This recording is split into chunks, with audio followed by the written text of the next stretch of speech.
সালাত পড়ে না, সিয়াম করে না, বলে যে শিরক ছাড়া আল্লাহ সব মাফ করে দেবেন, এই কথা বলে বসে থাকে। জি, এখানে আরেকটা প্রশ্ন যে আমরা অনেকে সিয়াম রাখি, সালাত পড়ি না, আর অনেকে যুক্তি দিই শিরিক ছাড়া অন্য কোনো পাপ আল্লাহ ক্ষমা করে দিবেন। তো আসলেই এটা হলো তখনই যখন আমল হয়। আর সিয়াম শুধু করলে, সালাত যদি আদায় না করা হয় তাহলে এই সিয়াম কবুল হবে না, এই মর্মে হাদিস রয়েছে। আনাস বিন মালিক তিনি বলছেন, আল্লাহ রাসূল সাল্লাল্লাহু আলাইহি ওয়াসাল্লাম বলেন, আউয়ালু মা ইউহাসাবু বিল আবদু ইয়াউমাল কিয়ামাহ as-সালাহ ফাইন সলুহাত সলুহা লাহু সাইর আমালিহি। আল্লাহ রাসূল সাল্লাল্লাহু আলাইহি ওয়াসাল্লাম বলেন যে বান্দাকে সর্বপ্রথম কিয়ামতের দিন সালাত সম্পর্কে জিজ্ঞাসা করা হবে। বান্দাকে তার এই সালাত সম্পর্কে জিজ্ঞেস করা হবে। সালাত যদি তার ঠিক হয় তাহলে অন্য আমলগুলা কবুল হবে। আর ওয়াইন ফাসাদাত ফাসাদা সাইর আমালিহি, আর যদি সালাত না থাকে তাহলে অন্য আমল কবুল হবে না। এই জন্য এটা বরবাদ হয়ে যায়।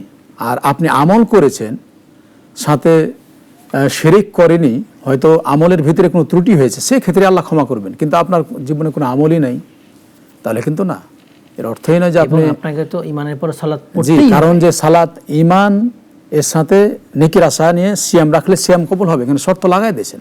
অবশ্যই আপনি সালাত পড়বেন, কারণ সিয়াম আর সালাত আদায় করলে, ঠিকভাবে আদায় করলে আপনি জান্নাতে যাবেন এবং আল্লাহর সাথে সাক্ষাৎ হবে। তা আমরা দোয়া করি যারা সিয়াম রাখছেন, সালাত পড়েন না, আল্লাহ যেন তাদের হেদায়েত দান করেন এবং আমল করার তৌফিক দান করেন। জি আমিন। পরের প্রশ্ন যাব আমরা, কোন মুমিন আসলে জ্ঞানী? কোন মুমিনকে আমরা জ্ঞানী বলবো? কেন জ্ঞানী বলবো? কেন জ্ঞানী? জি, জ্ঞানী আমরা বলবো যে ব্যক্তি, যে মুমিন ব্যক্তি পরকালের জন্য আমল করে। জি, মানে মূলত তিনিই জ্ঞানী। আমরা তো দুনিয়াতে অনেক কিছুই করি, কিন্তু অনেক কিছু করেছি, দেখা যায় যে আমরা বিল্ডিং করছি, গাড়ি বাড়ি অনেক কিছুই করি, এই সব কিন্তু অন্যের জন্য সবকে আমরা করছি।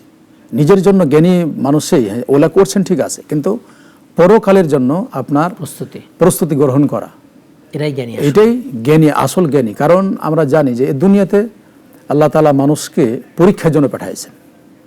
আপনার পরীক্ষা ভালো না মন্দ আপনি কি করবেন সেটা আল্লাহ তাআলা দেখবেন।